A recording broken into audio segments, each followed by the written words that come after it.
Bonjour Mauritania.com. Je vous salue tous. Je salue cet organe de presse WhatsApp qui nous a accompagnés pendant de longues années, constituant pour nous une tribune et un organe de ventilation de nos idées, de nos positions. Je remercie aussi particulièrement Alion Sow et ma sœur Benina qui préside à cet exercice de questions-réponses ce soir-là, ce soir-ci. Bon, par ailleurs, euh, je voudrais vous dire que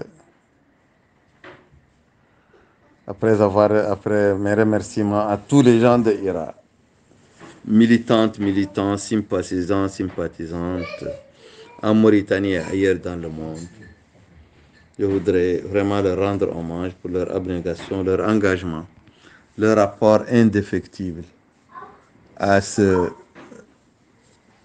précieux résultat.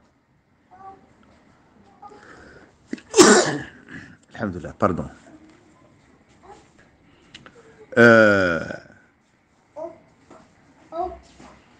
Je voudrais aussi, en guise de tentative de réponse à votre question, dire que le mouvement abolitionniste ira a mené un combat contre l'esclavage, le racisme et le viol des clauses de l'État démocratique, du pacte citoyen démocratique, pendant 13 longues années. Et ce combat, nous nous sommes engagés à le faire lorsque j'ai discuté avec des amis, quand je me suis senti un peu dans l'exigu, lorsque j'ai senti qu'au sein des esclaves, je ne trouvais pas le champ de ma vision pour le combat, pour la lutte, pour les droits. Nous avons décidé avec beaucoup de discussions, après beaucoup de discussions, de créer un mouvement pour y donner libre cours à notre engagement sur 3 points de plus que l'engagement déjà existant chez SOS Esclaves.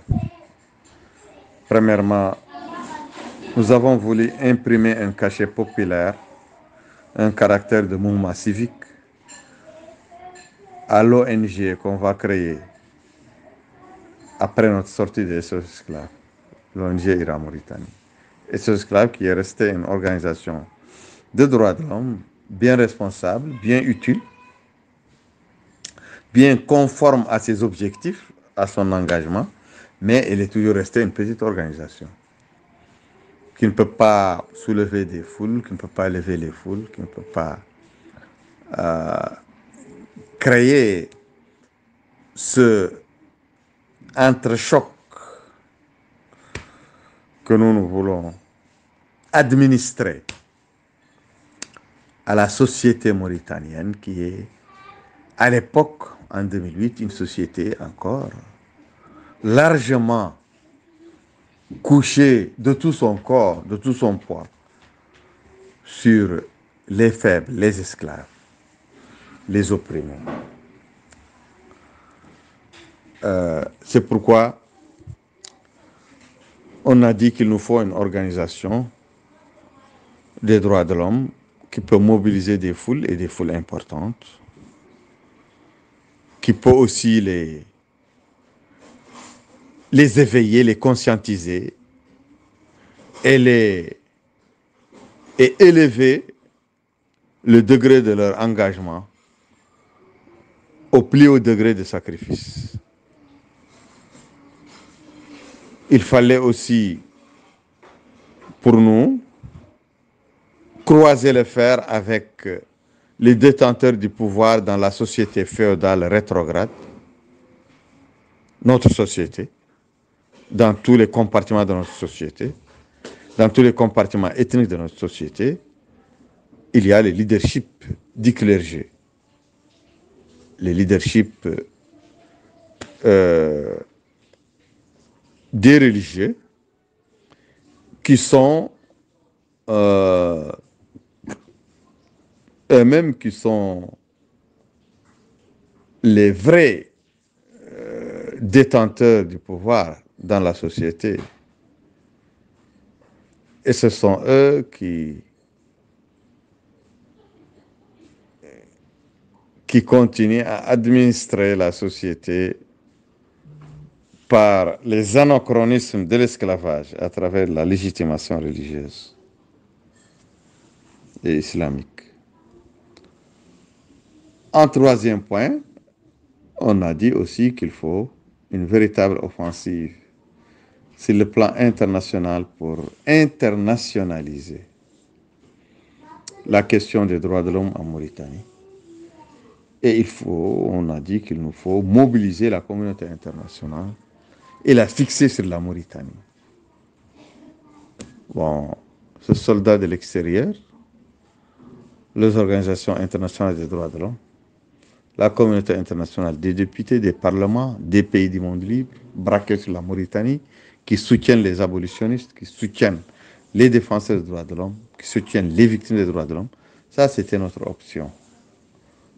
C'est l'une des raisons qui nous manquait à SOS Esclaves et qu'on voulait avoir en créant IRA. Donc, Mauritania.com, je reviens encore toujours pour cette première question.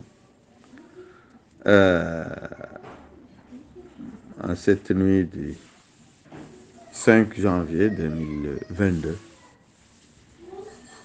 l'interview que j'accorde au groupe Mauritania.com ici à partir de Dakar. Moi, Biranda Abeid, président d'IRA Mauritanie. J'ai dit que cet engagement, on l'a pris pour la création de cette ONG, qui est en vérité un mouvement d'idées et un mouvement de droit civique, dans notre entendement. On a ratissé large, on a longuement discuté et largement discuté jusqu'à ce que 73 personnes se sont réunies pour signer la charte de naissance de IRA. Au moment de la signature, les défis étaient tellement dangereux pour l'Assemblée présente que tous les 73 personnes se sont retirées, sauf 7 personnes qui ont apposé leur signature à la naissance de IRA et qui se sont engagées. Voilà. Et c'est pourquoi IRA a commencé par venir à bout des tabous, des craintes. C'est pourquoi on a pu sceller une forte alliance entre toute la jeunesse mauritanienne de toutes les ethnies, parce qu'on a toujours cumulé tous les engagements. Toutes les questions des droits de l'homme sont les nôtres. Il n'y a pas cette question seulement pour les Haratines, cette question c'est pour les Poulars, cette question c'est pour les Maures. Non, toutes les questions sont les nôtres. Et nous sommes une organisation multiethnique qui a un engagement universel pour les droits de l'homme. Nous n'avons pas de compartiment social ni ethnique. C'est pourquoi on a décidé de réhabiliter les manifestations contre l'esclavage. Et nous avons remonté l'histoire de la Mauritanie. On a trouvé que la dernière manifestation contre l'esclavage a eu lieu en 1979, organisée par le mouvement Al-Harb. Et le mouvement a été organisé, incarcéré, jugé. Et c'était une manifestation orpheline. Il n'y a pas eu de récidive. On a vu aussi que depuis les événements de 90, INAL et autres, il n'y a pas eu quelque chose de concret, sauf à l'étranger. C'est pourquoi on a décidé aussi d'aller à Inal. La première manifestation contre l'esclavage, nous l'avons fait. Elle a été faite le 13 décembre 2010 à Ararat. Nous avons été réprimés, nous avons résisté. Et longuement résisté toute une journée. Nous avons été incarcérés, jugés, et nous avons refusé de plaider non coupable. On a plaidé coupable de résistance contre la police arbitraire, contre le gouvernement arbitraire, contre le pouvoir arbitraire. Et nous avons transformé la tribune, le box des accusés, nous l'avons transformé en tribune contre le pouvoir. Ce qui a beaucoup renforcé notre position sur le plan national et international et dans l'esprit des gens, des populations. Nous avons aussi engagé l'aventure de Unel pour démontrer que toutes les populations sont solidaires face aux atrocités de Unel. Le 27 et 28 novembre 2011, malheureusement, l'élan de Inal a été stoppé par la communauté, les organisations de la communauté polarophone en France, qui se sont tout de suite retournés contre nous dès notre retour à Inal pour nous prendre pour cible et pour ennemis. Et ils ont sabordé et saboté l'élan national que nous avons construit et international que nous avons construit, qui devait aller crescendo jusqu'à l'aboutissement d'une action commune, nationale et internationale pour les biens des victimes de Inal et de leurs ayants droit.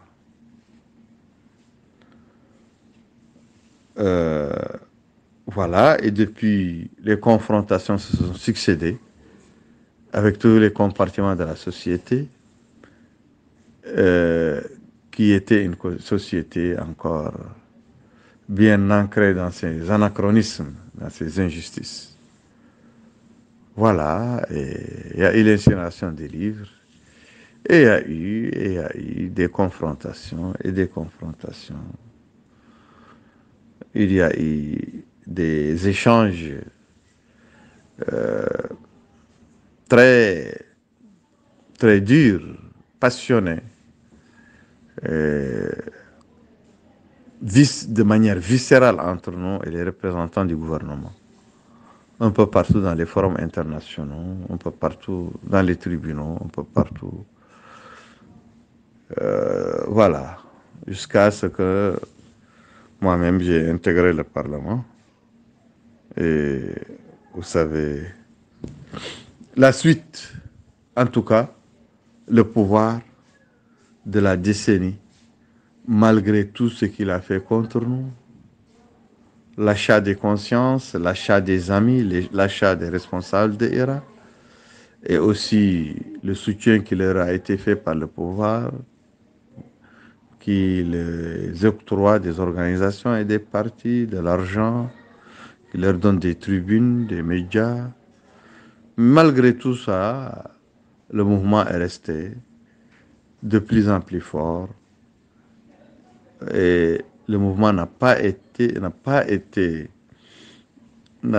pu être éradiqué par l'achat de ses responsables, de beaucoup de ses responsables, parce que ce n'est pas un mouvement d'élite, parce que c'est un mouvement populaire qui se base surtout sur les liens entre l'organisation et les populations. Il n'y a pas de lien spécifique entre les leaders du mouvement, les responsables du mouvement et les populations. Le lien, c'est entre les populations et le mouvement, incarné par certaines pratiques, par certains discours.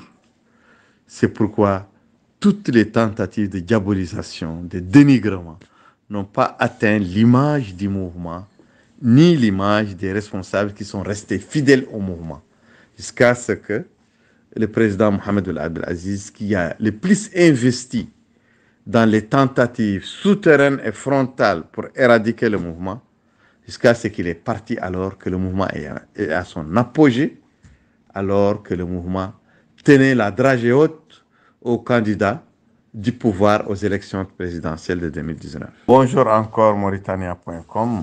J'ai vu cette question, cette deuxième question libellée ainsi. Le monde entier a suivi les incarcérations, les brutalités, les diffamations dont vous et le mouvement ERA avaient été l'objet. Aujourd'hui, la reconnaissance de toutes les organisations des droits humains est soumise à la loi déclarative numéro 004-221 du 10 février 004-2021 du 10 février 2021. Contrairement aux récépissés dont l'obtention dépendait du bon gré, du bon vouloir des autorités. Bon, point. Certes, le rôle de la lutte pacifique menée par IRA a été déterminant. Mais ne croyez-vous pas que l'ouverture actuelle du pouvoir a eu aussi sa part? Quel est l'apport en cette circonstance? Bon, c'est vrai que cette loi, le système déclaratif de la loi sur le système déclaratif pour les associations de la société civile, a été l'un des points importants que moi-même j'avais posé au président Ghazouani lors de nos discussions, nos négociations. Je pense que le président Ghazouani n'a mis aucun obstacle lorsque je lui ai posé le problème, en ce sens qu'il faut corriger les tares, les handicaps de la démocratie mauritanienne, qui est une démocratie bancale, en ce sens que cette démocratie elle-même spolie des droits démocratiques importants. Par exemple, le système de récépissé sur les partis politiques, concernant les partis politiques et les associations de la société civile, c'est un système antidémocratique et relèverait vraiment des systèmes arbitraires, dictatoriaux. Le président Ghazouani a été réceptif à ce point et m'a dit qu'il s'engagerait à faire la loi déclarative pour remplacer la loi des récépissés, qui est arbitraire et qui date de 1964. Voilà, il a tenu sa promesse. La loi aussi est venue au Parlement. Nous-mêmes, à Iran, on a continué la négociation pour améliorer la loi. C'est une négociation qui a eu plusieurs péripéties. Et la loi a été votée. On a continué aussi de travailler d'arrache-pied avec le ministère des Droits de l'Homme et le ministère de l'Intérieur pour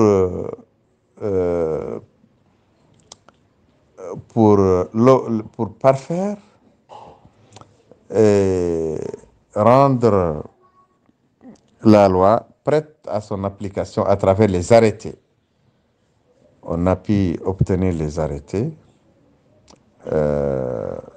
Pendant de longs mois, on a travaillé. On a fait le pied de grue devant le ministère de l'Intérieur surtout, mais aussi le commissariat aux droits de l'homme. Et c'est l'occasion pour moi de remercier les deux ministres, Mohamed Salem El-Merzoug et Cheikh Ahmed Sidi, qui ont été très ouverts, très coopératifs, et leur staff respectif. Et finalement, on a obtenu la loi dans sa forme définitive. Maintenant, cette loi ouvre la porte à toutes les associations qui n'étaient pas reconnues. Nous-mêmes, on a été plusieurs fois emprisonnés, jugés et condamnés pour les chefs d'inculpation d'appartenance à une organisation non reconnue ou de direction d'organisation non reconnue ou de participation à une réunion, une manifestation un rassemblement non reconnu. Tout ceci que nous avons vécu, maintenant, ça tend à être corrigé. Avec la loi, on peut se réunir comme on veut, on peut s'associer comme on veut, on peut marcher comme on veut, on peut travailler sans aucune restriction. Nous pouvons maintenant ouvrir des comptes bancaires, nous pouvons recevoir des financements, recevoir des aides, on peut inviter des gens, des partenaires, ce qu'on ne pouvait pas faire auparavant.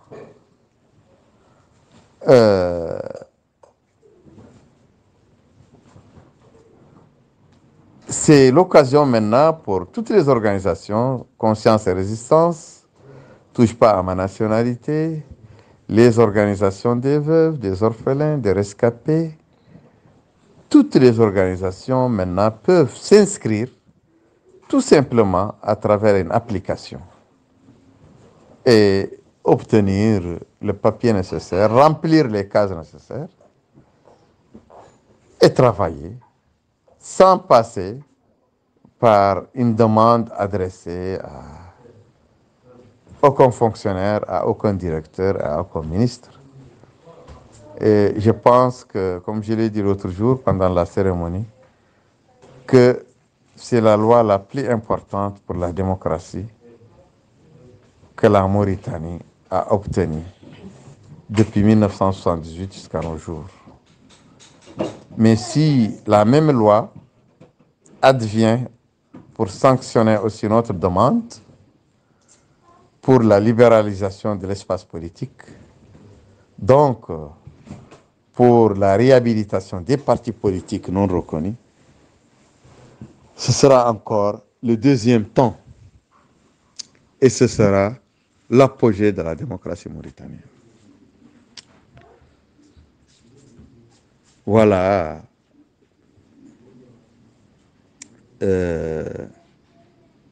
cette première réponse. Je peux me permettre aussi de dire, oui, que la tendance du président Ghazouani à aller vers la paix, à la démocratie, sa tendance à y aller, a contribué pour l'obtention de cette loi. Néanmoins, je n'ai jamais dit que le président Ghazouani a réglé les problèmes de la Mauritanie, comme le problème de l'esclavage, le problème du passif humanitaire, le problème ou de la tentative de génocide, le problème des terres, le problème des castes, le problème de la gabegie. Je n'ai jamais dit qu'il a résolu ces problèmes. Mais j'ai toujours dit, et je le répète, qu'il représenterait lui-même la meilleure transition pour le moment, qu'il représente une transition. Il représente une transition certaine. Je ne sais pas à quel degré du pouvoir dictatorial vers un pouvoir beaucoup plus démocratique. Et je pense que mon rôle en tant que militant pacifique, comme le rôle de tout homme politique qui croit à l'action pacifique et seulement à l'action pacifique, notre rôle, c'est d'aider cette tendance à se renforcer et d'aider la Mauritanie, la démocratie mauritanienne, l'état de droit mauritanien à obtenir le plus possible que cet homme peut donner avant son départ. Voilà.